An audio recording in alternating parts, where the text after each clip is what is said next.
Hi everyone, and welcome back to Litigation Corner. I'm your host, John Martino, the Director of Litigation at Community Legal Services. I'm coming to you today as we continue to celebrate the 60th anniversary of CLS. Today we will be exploring one of Florida's most scenic spots, Citrus County.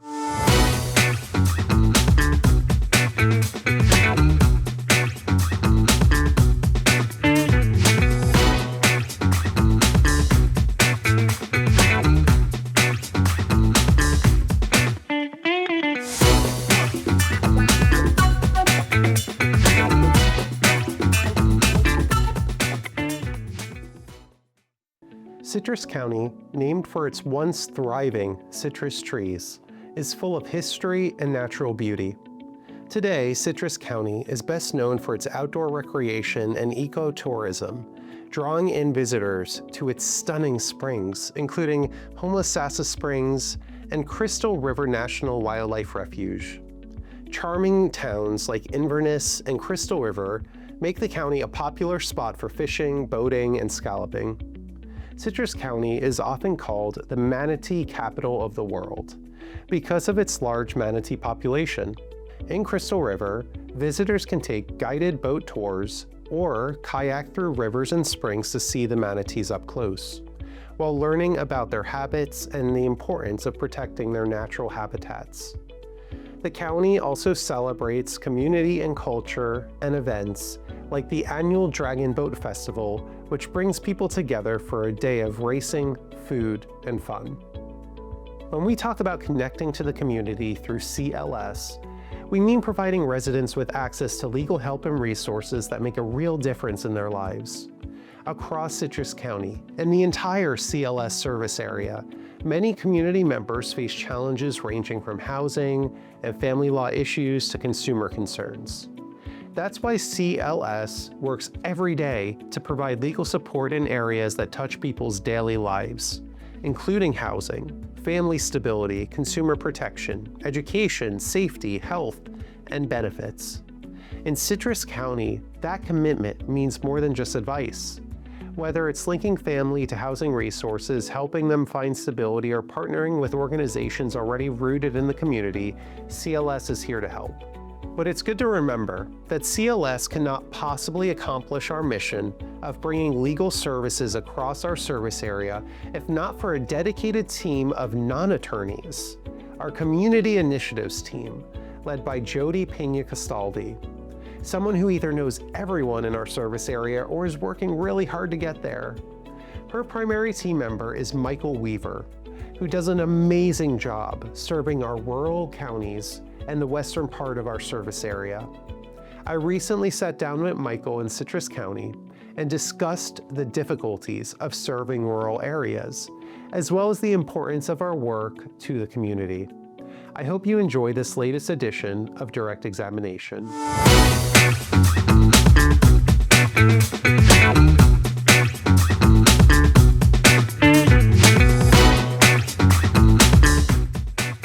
All right, Michael Weaver, thank you for joining me today. Thanks for having me, John. I really appreciate you meeting me. Litigation Corner's on the road again. That's right. We're here in Citrus County, which is why I'm interviewing you, because you're one of our most mission-driven people in the organization, and you're over here in Inverness. So Yep. thank you for being here. So just to start us off, I'd like to get a little bit of background about, the people that work for our organization. So Okay. First and foremost, where did you grow up, Michael? So I grew up in a small town in Ohio called Canal Fulton. No one's probably ever heard of it, but it's right smack dab between Canton and Akron, about halfway each way. Yeah. So real close to the Football Hall of Fame. Okay. And when you were growing up, what was the first thing you wanted to be when you were growing up? I think like everybody, probably like a policeman or a fireman, or at least most little boys. And then I wanted to join the military, and I never saw my career path leading to CLS, but I'm glad I've ended up here. So you were up in Ohio. You said what you wanted to be when you were growing up. Who are your heroes growing up? So my biggest hero growing up was my mom. My parents got divorced when I was about 8, and my mom worked really hard, so I was able to play baseball and wrestle and do all the things that I wanted to do in school. I definitely didn't appreciate it as much as a kid as I do now.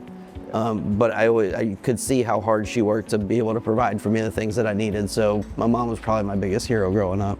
You have had an interesting career trajectory to get you here to Community Legal Services. You mentioned the military. Did you serve? I didn't. So I'm a type 1 diabetic. And at the time when I was young enough that I could have joined, it was still something that would have barred me from serving. So instead, I ended up down near Fort Benning in Georgia, and I worked for a radio station there, and in turn worked with MWR quite a bit over there to do like shows for the troops and that kind of stuff. So still kind of got around to it, but not the way that I intended as a kid. I mean, entertaining the soldiers is an important part of contributing to their mission. Absolutely. It was a lot of fun. I learned a lot about how our military works and about the sacrifice that the families make.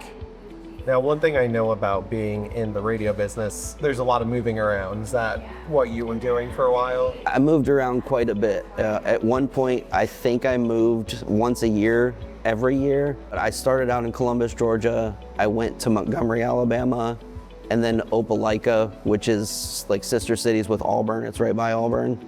And then back to Montgomery, to Atlanta, and then eventually down here to Citrus County. So what were the kinds of radio jobs that you had? I mostly worked in top 40 radio. Okay. So I started in top 40. By the time I moved down here, I moved to adult contemporary and classic rock. And I did a little bit of talk radio when I was in Columbus, just filling in for people that were out on vacation. So mostly it's been a music focus though? Yeah, it was all pretty much music focused for me. Well, my expectations for some of the lightning round questions are going up now because most people that I interview don't have good answers for the music questions. Gotcha. I don't know what it is about interviewing a bunch of lawyers, but we'll see. If I've learned anything from CLS, it's attorneys tend to think a little bit differently than non-attorneys do. And that actually brings up an interesting point. You're the first person who's a guest on Litigation Corner who's not an attorney. Right. So first of all, that also leads us to that question. Why Community Legal Services? What attracted you to working here? So one of my favorite parts about radio as I got older and had kids and kind of matured a little bit was the community service aspect of it. We did a lot for local charities. We did a lot of local charitable events, and serving the community, being out in the community kind of became my favorite part of the radio business. And when the pandemic hit is when I left radio, and it just so happened around that time that CLS was looking for a community initiatives coordinator. Seemed like a good fit, and I applied for it, and I've been here ever since. So you mentioned our community initiatives teams, which is managed by the wonderful Jody Pena Casaldi. Yep. So what is the community initiatives team? Because I think people outside of the organization probably have no idea what that means. Right. So, and you've talked about how involved you are in the community and how that is appealing to you. So what does your team do and how's it connect with our mission?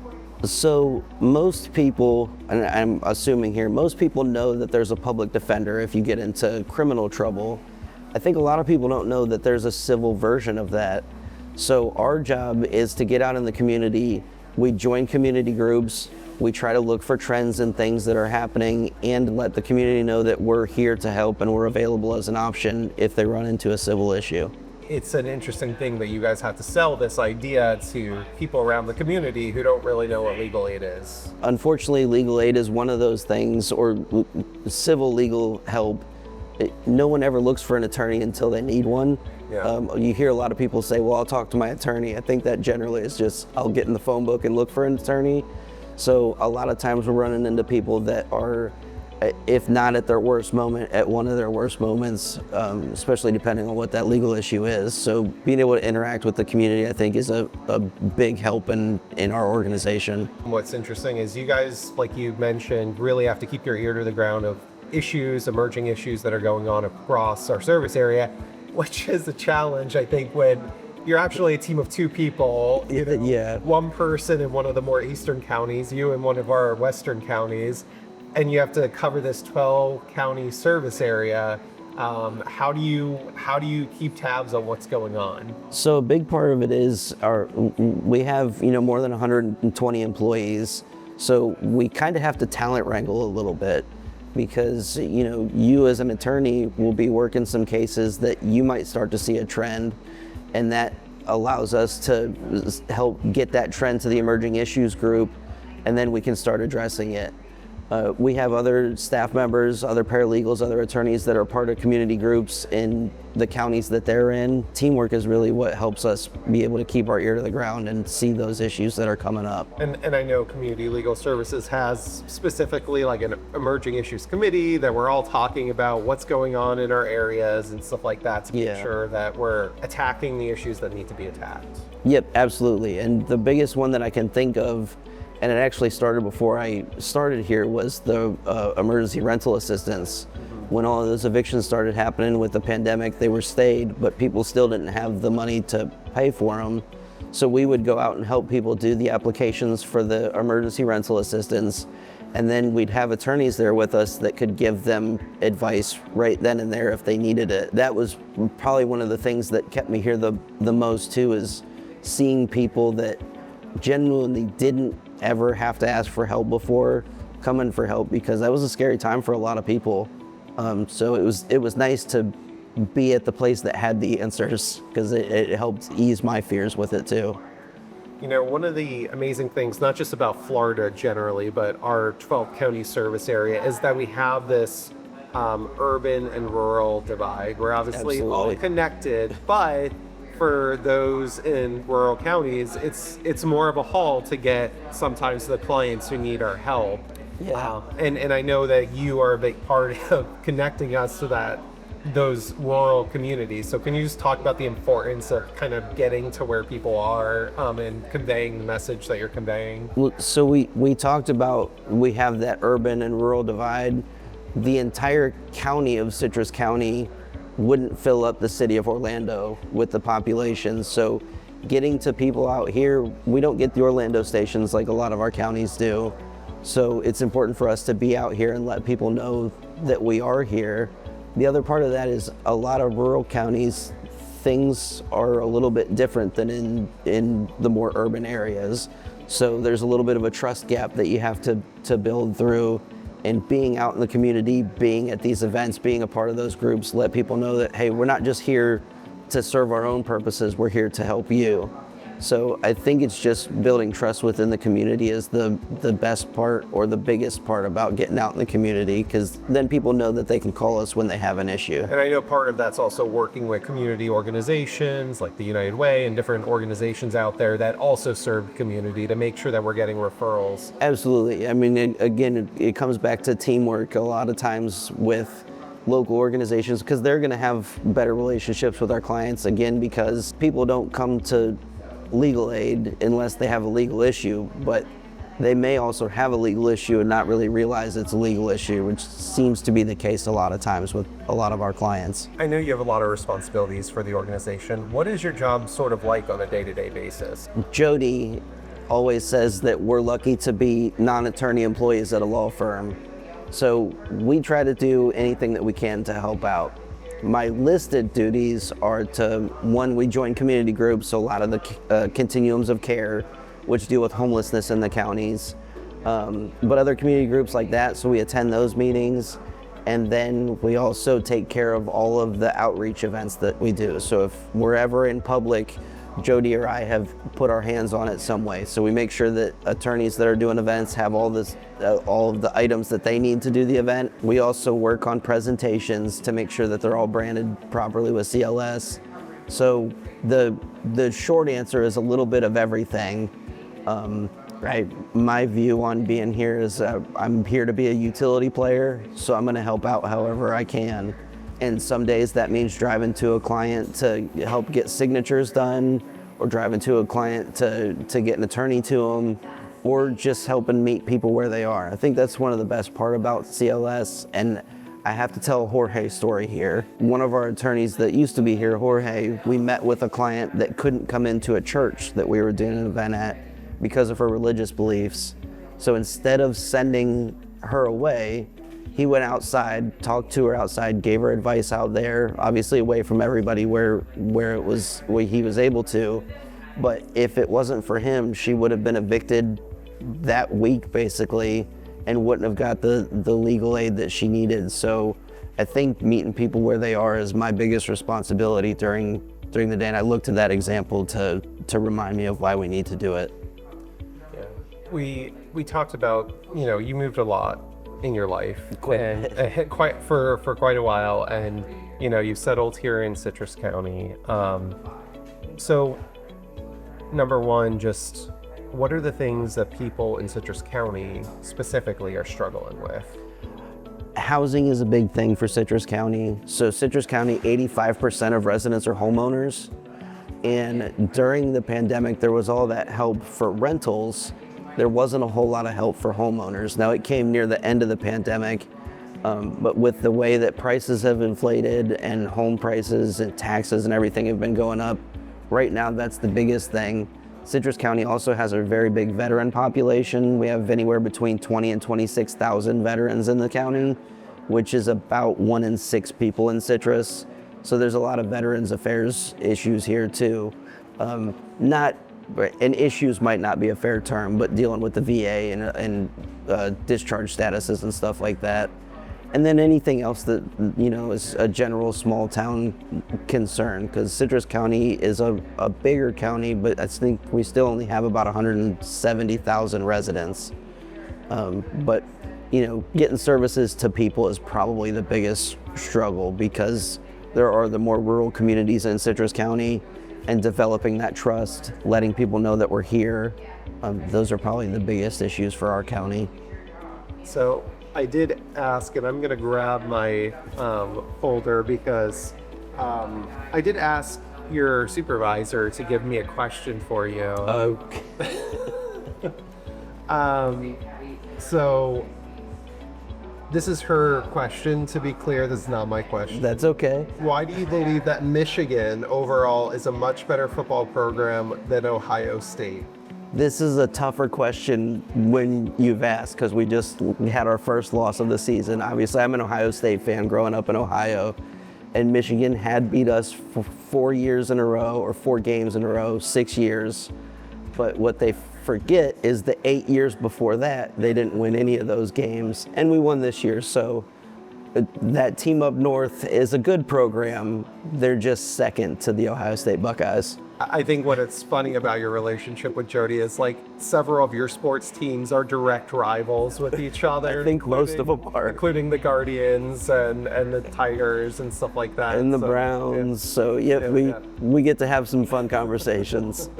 And that's one of the best parts about being here is I really developed a good relationship with Jody. So beyond work stuff, I can get her. And there's people say that there's a family atmosphere. I think with a lot of employees, there truly is here. Because I know if I had a question, I could come to you and ask the question, and you would do your best to give me the answer that would best serve me. So that's one of the best parts about being an employee here, is just the cohesiveness between the team. Yeah, I find that it's a pretty fraternal organization, as far as, there's a lot of ribbing that goes on, like brotherly, sisterly type ribbing. Absolutely. But yeah, it makes it all more cohesive when we're actually doing the job. That's right. Doing the mission.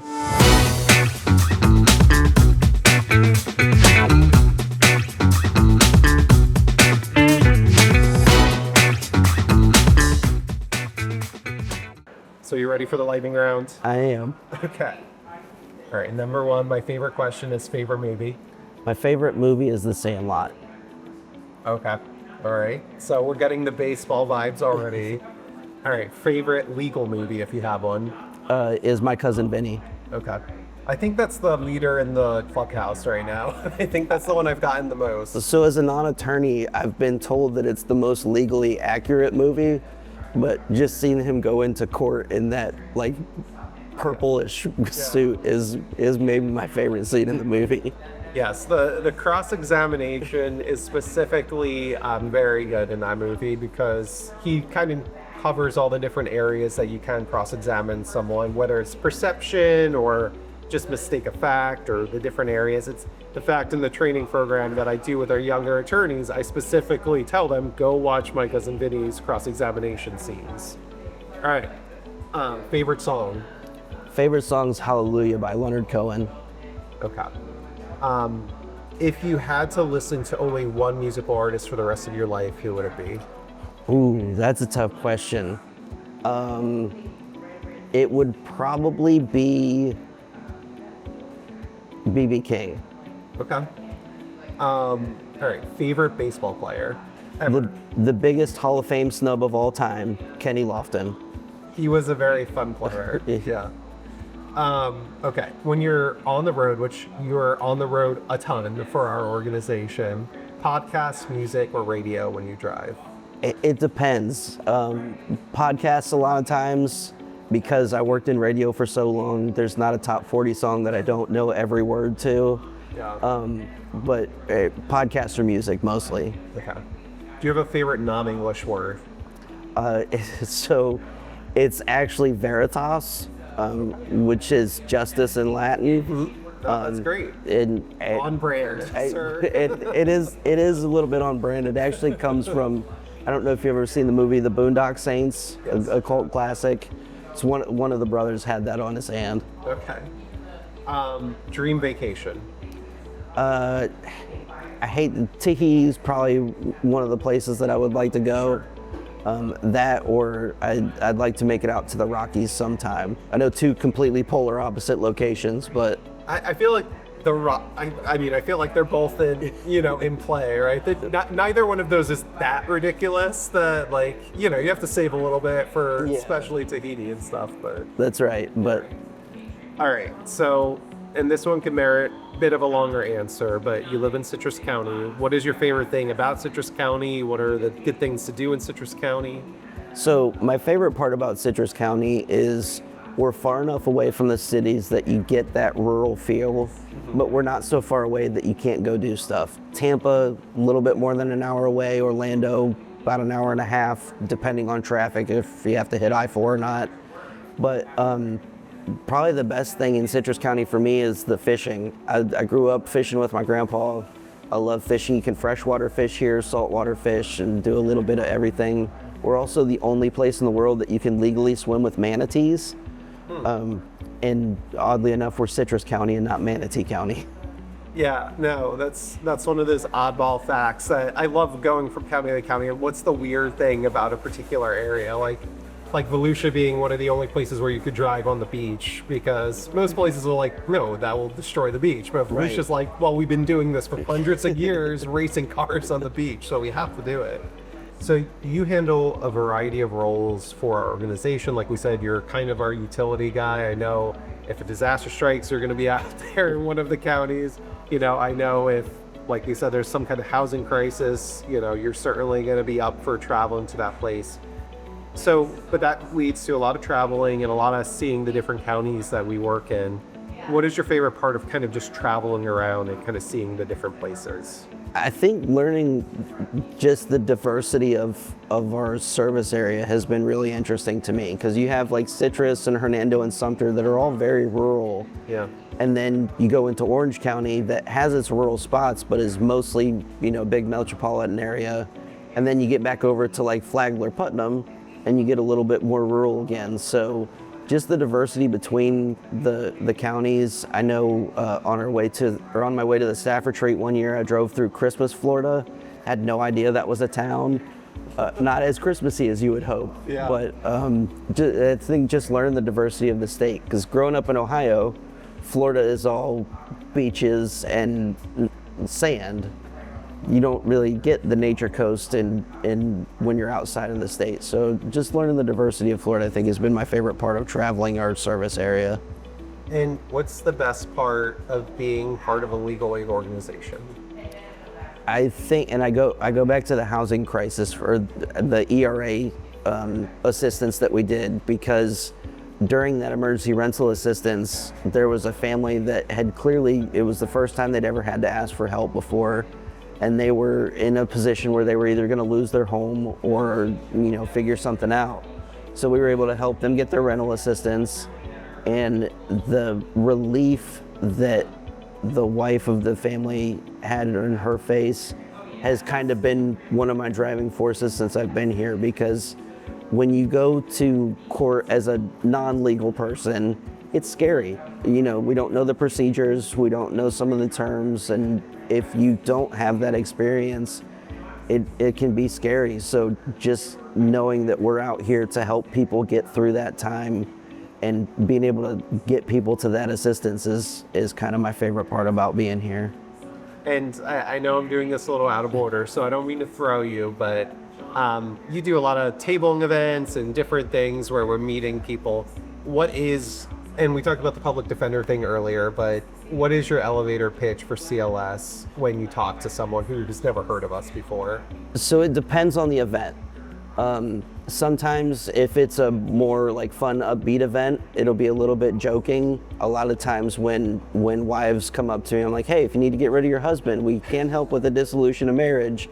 And that helps break the ice, because legal aid is one of those things, again, people are generally coming to us in their worst times. So helping break that ice is good, but it depends on the person really. Most of the time I let them open with a question, and then I'll address my pitch to whatever that question is.